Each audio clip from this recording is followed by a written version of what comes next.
Hi everyone, in this tutorial I'm going to show you how to take both a static prop and a skin bone model complete with embedded animations from iClone into the Unreal game engine in FBX format.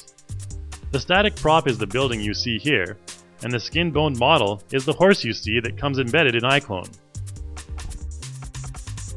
Okay, so here in iClone I have the two props that I'm going to be exporting to Unreal.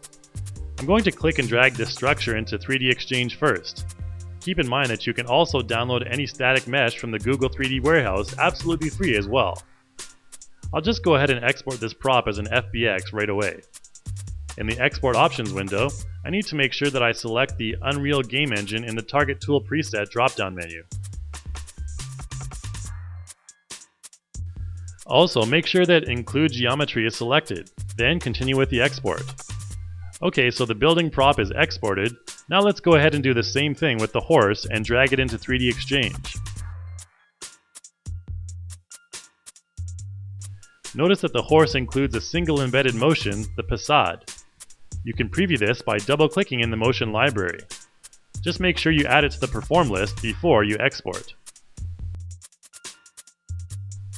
If you're looking for more horse motions, you can find them in the Horse and Tack content pack in our content store. You can also find a number of other horse motions in the marketplace as well. Okay, so I'll export this to FBX as well, and again make sure that I choose the Unreal Game Engine as the target tool preset. This time I'm going to include the geometry and animation as well, so I'll leave them both selected. Once you export, that's all the work you'll need to do in 3D Exchange, so now you can open up Unreal. Here we are at the default screen. What I want to do to import my content is first open up the content browser. After that, I'll want to create a new package. Let's just call this one Demo and go on to the next step.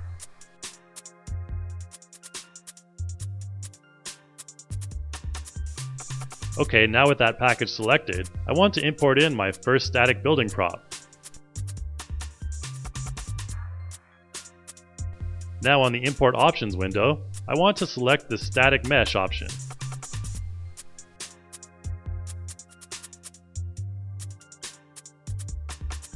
I also want to make sure that the Combine Mesh and Import Materials and Textures options are both selected as well, and then select OK.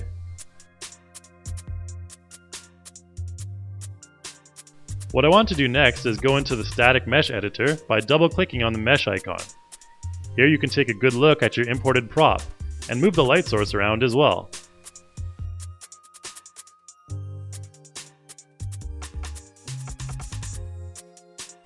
Okay, so the first static prop has been imported successfully, so I'm going to go ahead and import in the bone-skinned horse model now.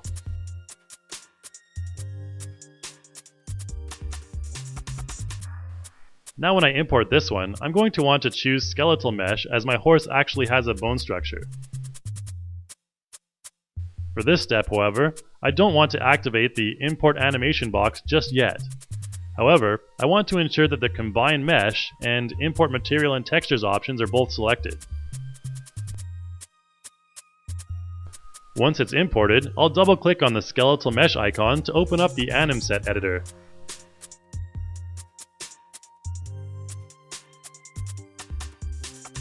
As you can see here, there is no animation with my mesh, as I didn't import any in at the moment. So that's what I want to do next. I'll need to create a new anim set in order to import my animation.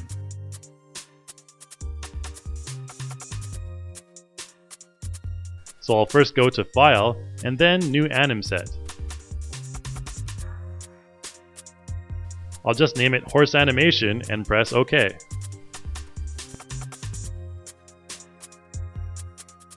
Now when I go to the Anim tab, I can see my motion is selected. So now I can import in the FBX animation that I previously exported from 3D Exchange.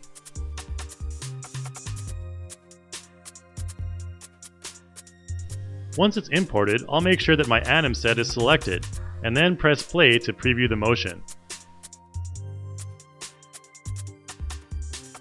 To refine it a little, I want to turn off the anim rotation only in the anim set properties. Now when I preview once again, you'll see that the animation looks a bit more correct because the Unreal Engine isn't interfering in the motion.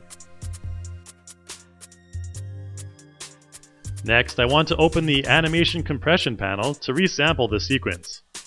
I'll just use an automatic compression algorithm and then select Apply to Sequence. Okay, it looks like my mesh and animation are all ready for use.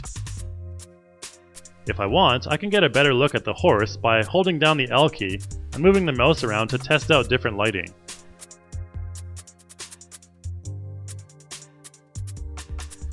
What I can do next is just drag my static and skeletal meshes into my scene.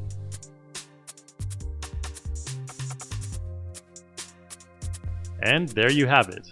I can now position the objects anywhere I want them on the screen. One thing that is not in this tutorial, however, is how to set up the Unreal shader to enable opacity maps. You'll need to know this to deal with things like the horsetail and human hair. After that, I can use the Matinee and Kismet tools in the Unreal Development Kit to play the animations in the scene.